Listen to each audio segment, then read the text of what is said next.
ازيكم يا حبايبي؟ عاملين ايه؟ يا رب تكونوا بخير. النهارده فيديو جديد. النهارده انا جبت من السوق شويه خضار. هعمل النهارده خضار سوتيه. طبعا اليومين دول الحمد لله البسله والفاصوليا حلوه قوي في السوق كتير واسعارهم كويسه، والمفروض ان هم قربوا، يعني موسم الخضار ده قرب يخلص، فطبعا عاوزين نستغل الحاجات اللي احنا بنحبها ونفرزها علشان طول السنه تبقى موجوده معانا. طبعا في ناس هتقول ان الحاجات دي الخضار احسن حاجه ان هو يبقى فريش. طبعا انا معاكم، القيمه الغذائيه والفايده بتاعته بتبقى حلوه لما نجيب الحاجه فريش كده ونطبخها. بس طبعا انا من الناس اللي في حاجات بحبها ما بتبقاش موجوده طول السنه، زي السبانخ والبسله. بجيب الحاجات دي وبشيلها في الفريزر. تمام، هبقى اقول لكم ان شاء الله بعمل كده ازاي، يعني طريقة تخزيني، لان طبعا ليها طريقة تخزين سهلة، علشان لما نيجي نطلعها من الفريزر تبقى اكننا لسه جايبينها، متبقاش دبلانة وكده. تمام، انا جبت النهاردة كوسة وبسلة وجبت جزر وكمان فاصوليا. هعمل ايه بقى النهاردة هقول لكم. وجبت كمان البروكلي. ساعات انا بصوا لو هعمل شوربه خضار ممكن احط معاها بطاطس. ما بعمل خضار كده سوتيه ما بحطش بطاطس، وساعات شوربه الخضار برضو ما بحطش فيها بطاطس يعني. تمام، يعني ساعات وساعات لا، على حسب يعني المود كده. فانا النهارده هعمل ايه؟ هقطع الخضار ده كله. هقطع جزء منه للشوربه، يعني هقطعه صغير. يعني المهم ان احنا ما نقطعوش صغير قوي، وجزء تاني هقطعه كبير شوية هوريكم. ده للخضار السوتيه او على البخار، او مثلا لو هنحطه لما بنقطع مثلا الكوسة او الجزر كبير، بنحطها مع الفراخ او كده في الفرن. تمام. فانا النهارده هعمل ايه؟ انا طبعا ما بنزلش السوق كل يوم. تمام. عشان في ناس هتقول لي القيمه والغذائيه للخضار وكده، لا انا بعمل ايه؟ مش انا طبعا الفتره دي ما بعرفش انزل السوق يوميا. تمام، فبعمل ايه؟ بنزل اشتري حاجتي زي كده، مش كميه كبيره على فكره، يعني احنا مش هنجيب كميه كبيره ولا اي حاجه. بس هنعمل مثلا 3 4 5 اكياس كده شوربه خضار، لان دي اكله اساسيه معايا واكله مفيده جدا، يعني عامه لاي حد. بس انا عامه الاكله دي اساسيه معايا، سواء طبق الشوربه او طبق الخضار المشكل دوت. طبعا انت عايزه تشيلي الكوسه لوحدها تمام، البسله لوحدها مع الجزر تمام. عاوزه بس اقول لكم على حاجه، الجزر مش من الحاجات اللي مش بتعرض للنار ولا حاجه علشان نفرزه. الجزر بتقطعيه التقطيعه اللي انت عاوزاها وبتشيليه. تمام، انا هقطع جزء من الخضار ده كبير زي ما قلت لكم، لو هعمله مثلا مع الفراخ في الفرن او كده، وهقطع جزء تاني للشوربه، وهقسمهم في اكياس وهشيلهم في الفريزر، لان انا بحتاج الاكله دي مرتين 3 في الاسبوع. فطبعا انا عن نفسي مش بنزل السوق كل يوم. تمام، مش هينفع ان انا انزل السوق كل يوم اجيب شويه خضار واعمل شوربه خضار او الخضار اللي انا هعمله. طبعا تقدري تقطعي الكوسه وتشيليها لوحدها، الجزر لوحده زي ما بقول لكم، بس انا هعمل خضار مشكل. الكوسه برضو مش من الحاجات اللي بتتعرض للنار، بتقطعيها مكعبات او بتقطعي الكوسه مكعبات او بالطول زي ما انت عاوزه الحاجه اللي انت هتطبخيها، وبتشيليها زي ما هي على الفريزر على طول. بس بتطلعيها على النار، سواء بقى بتطلعيها على شوربه او بتعمليها طبيخ بالطماطم براحتك خالص. بتطلعيها على النار على طول، ما بتستناش تفك. وعامه معظم الخضار مش بنستناه يفك، يعني ما بتخلصي حاجتك خالص وهتحطي خلاص في الحله بتطلعي من الفريزر، يعني بنطلع من الفريزر على طول على النار، مش بنستناها تفك.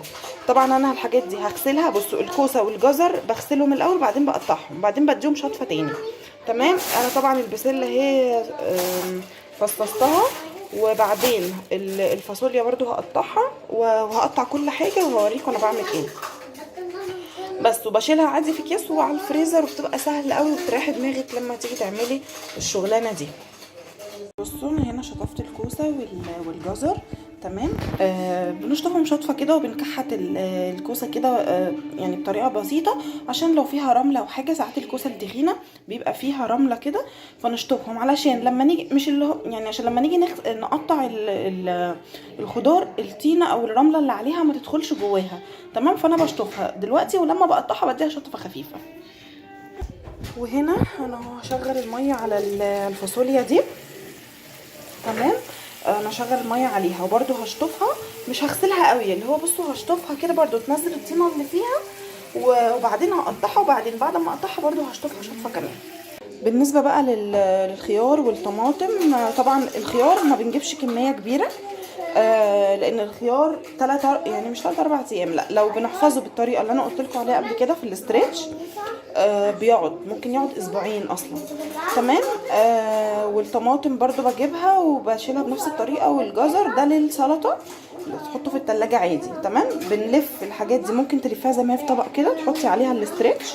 تمام. او بتمسكي مثلا الكميه بتاعتك كده، مثلا الخيار تحطيه مع بعضه وتروحي عاملاه بالاسترتش. تمام.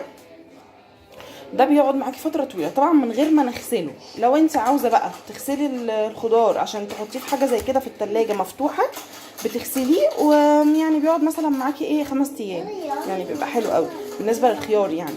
ده اخره، بعد كده هتلاقيه طري معاكي. عايزه فتره اطول بتحطيه في الاسترتش مش مغسول. انا عملت خلاص الفاصوليا زي ما قلنا، غسلتها وبعدين قطعتها. بعدين بعد ما قطعتها رحت برضو شطفتها شطفه كده سريعه، وبعدين مش بديها غلوه، بتسيب الميه تغلي وبعدين تحطي فيها الفاصوليا.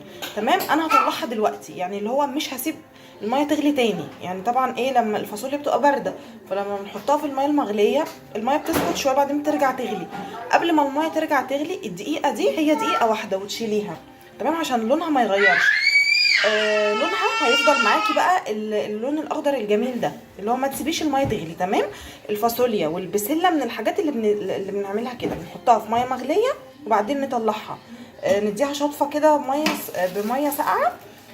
ليه بقى بنديها الشطفه؟ علشان ما تقعدش يعني في السخونيه، طبعا هيبقى لسه سخنه، فطبعا عشان ما تقعدش تسخن تاني ولونها يقلب. احنا مش عايزين لونها يبقى مسلوق.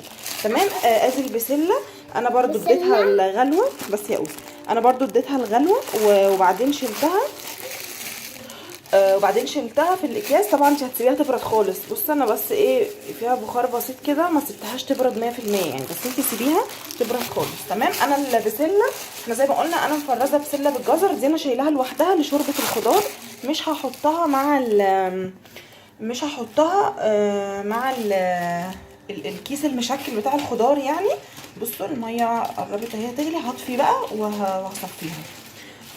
مش هحطها مع الكيس المشكل لان انا مش دايما بحط البسله، زي ما قلت لكم البسله والبطاطس مش دايما بحطها. هعمل الاكياس مشكله، ولو عوزت هاخد بصوا بتبططي الكيس كده وبتاخدي الشويه اللي انت عاوزاها كده. خلاص انا طلعتها وشطفتها. بصوا برضو البخار لسه فيها. شطفتها وهسيبها بقى تصفي كده، وبعدين هحطها مع كيس الخضار. وزي ما وريتكم البسله اهي انا برضو حطها لوحدها، دي مش بسله بالجزر، دي انا هعملها لشوربه الخضار يعني. تمام. البسله والفاصوليا من الحاجات اللي بنديها غلوه، مش بنديها غلوه بنحطها في الميه المغليه ونطلعها على طول، ما نسيبهاش. بصوا بقى الفاصوليا لونها اخضر وجميل ازاي، بالعكس لونها اخضر عن ما كانت. بس لو سبتيها اكتر من دقيقه او اكتر من دقيقتين لونها هيقلب، هتبقى زي المسلوقه كده، هتخش على مصفره شويه. احنا مش عاوزين كده، احنا عايزينها لونها اخضر كده. هتبرد وهحطها برضو في الاكياس وهوريكم كده. خلاص اكون خلصت، حطيت الحاجه في الاكياس، البسله والفاصوليا، وعملت اكياس للخضار اللي هو الشوربه، هعمله شوربه ده متقطع صغير، وعملت اكياس تانية فيها الخضار متقطع كبير. مثلا لو هتعملي في الفرن بالفراخ او باللحمه، او لو هتعملي سوتيه، الخضار سوتيه ده بنقطعه كبير شويه غير الخضار بتاع الشوربه. طبعا اهم حاجه نبقى عاملين طبقين بلاستيك كده مخصصين للخضار، ملهمش دعوه بالحاجات اللي بنغسل فيها الفراخ واللحمه وكده. وتاني حاجة نغسل كل الحاجات اللي احنا جايبينها علشان عينينا لما تشوف الحاجة كلها نظيفة كده ومرصوصة قدامنا هنعرف احنا هنرتب ازاي ونظبط الحاجة بسرعة. الموضوع مش متعب خالص، ما بياخدش وقت، بس بيريحك بعد كده. كده خلاص هكون يا بنات خلصت فيديو النهاردة، يا رب يكون عجبكم. استنوني الفيديو الجاي. باي باي.